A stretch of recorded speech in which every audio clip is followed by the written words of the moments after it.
Hello everyone, welcome to our video ministry update for the month of November, where we share with you all that's going on in our lives and our ministry here in the country of Bolivia. I can remember when I was younger and I started working in my family's sheet metal business that I wanted to learn how to weld.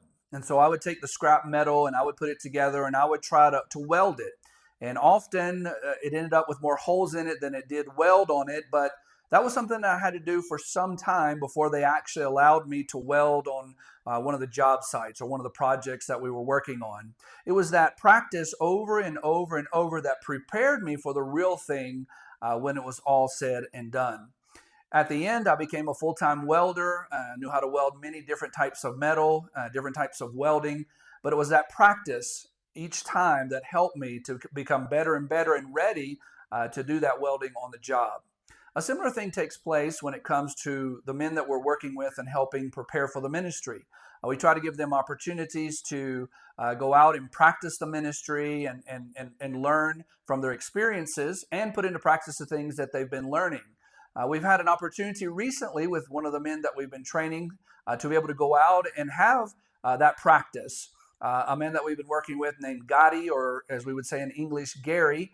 Gotti was able to go to Cobija, a church that we've mentioned several times that has been struggling recently, and so we've been trying to help them out at a distance, meeting with them, planning things.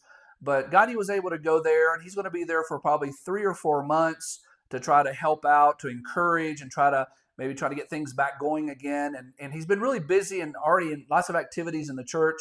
He's been able to work with the kids. He had the kids at the church helping do some renovations and painting. He's been able to meet their families and able to see several of their parents come to church. He's also been able to visit with some of the people of the church, the adults, some of the ones that are going and some that used to go and haven't been going lately. Also been able to work on some discipleship with them also. He's working with the pastor there to plan out the upcoming activities, especially with the holidays, with Christmas and things coming up and New Year's. And so it's just been a great experience, both for Gotti to be able to learn and be able to practice, but also for the church to be able to receive this time of help and encouragement so the Lord willing, they can begin to get things on track again and help see the church grow and prosper in the future. So we'd ask that you would pray for Gotti, pray for the church in Cobija, and pray for the other men that we've been working with, that they will also have these opportunities to go out and begin to learn and put into practice the things that they're learning so that they'll be ready to do the ministry when the time comes.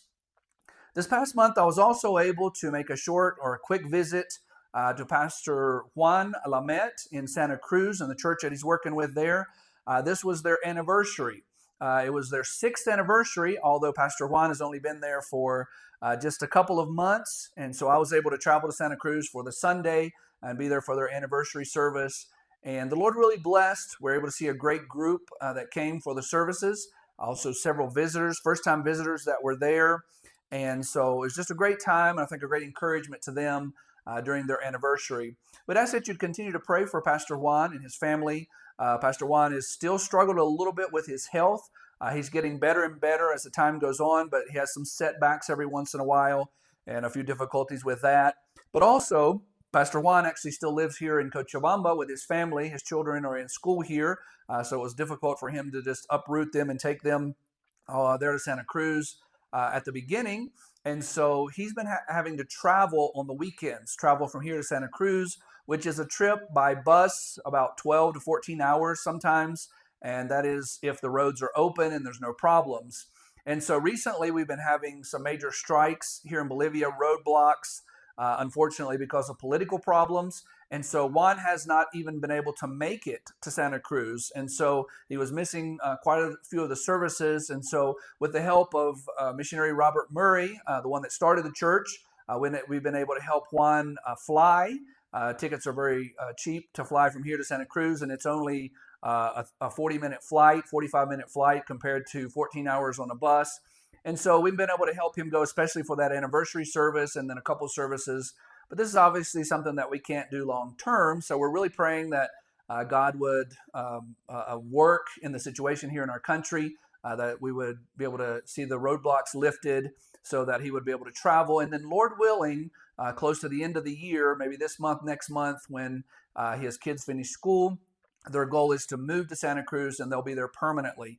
And the awesome thing about that is that the place that he's going to be living is only about 5 blocks from the church that he's pastoring there. So it's just a perfect situation. And so we're praying that in the time being, that Juan will be able to travel back and forth, and then also that soon he'll be able to move there, and God will provide for the place that they're going to live, getting everything ready there, and that he will continue to be able to work in the church. And so pray for Pastor Juan, continue to pray for his health, pray for the church there, that they've joined the two churches.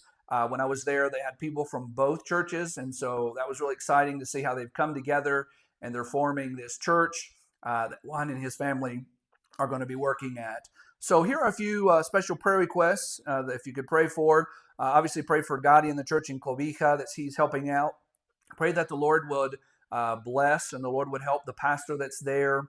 This would be a time of learning and encouragement for him so that things can continue to go well. Also pray for Pastor Juan, his health. Pray for the church. Pray for Santa Cruz, and pray for all the blockades, the strikes that we've been having here. As we mentioned before, this has affected not only travel, but it's also affected us here in the city of Cochabamba. Because a lot of times meat, we've had shortages on meat, we've had shortages on gas. A lot of businesses are really struggling because they can't get their products, whether it's a restaurant or whether it's a different business. And so a lot of companies have been shutting down temporarily until things kind of clear up and they can actually get their ingredients or their products that they need. But also, of course, because of this, the price of everything has gone up tremendously. And so the people are really suffering because of that, and it's made it very difficult for them to be able to have businesses, to work, and even pay for the basic needs that they have. So continue to pray for Bolivia, pray for our political situation, our economic situation. This coming year, we'll be having presidential elections, so we're praying already that God could work in a special way and maybe see some changes in that so that we would be able to hopefully see some of these other things begin to change. So just want to say thank you so much for all that you do for us in the ministry here, because without you, we could not do what we do. So thank you so much, and Lord bless.